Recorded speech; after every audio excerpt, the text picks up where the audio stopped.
So let's get started right away by talking about the economy at the 30,000 foot level from gross state product. So this is similar to GDP, and you didn't think you'd get away from an economic talk without a pie chart, so I'll go ahead and take care of this right up front. This really is the way that we can divide up and slice up our economy into a pie that makes sense about the value-added production that's being done in the form of wages paid to employees, dividends, and taxes provided by these industries. So you can see in the lower left corner, by far the most important is oil, and within that context, the mining industry is about 2% of this mining oil and gas subsector. But overall, it is by far the largest and about 1/3 of the direct impact in our economy.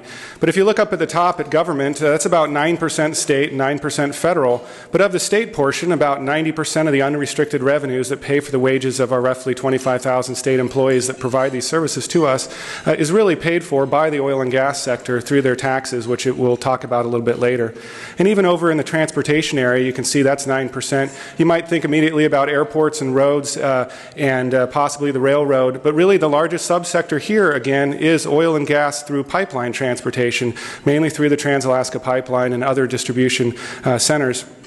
So oil and gas really does touch into all these areas. I know myself in my own loan portfolio, I have quite a few oil and gas drilling companies and service companies, as well as there's attorneys and engineers and architects and others that do work for this industry. So it does touch on many other areas.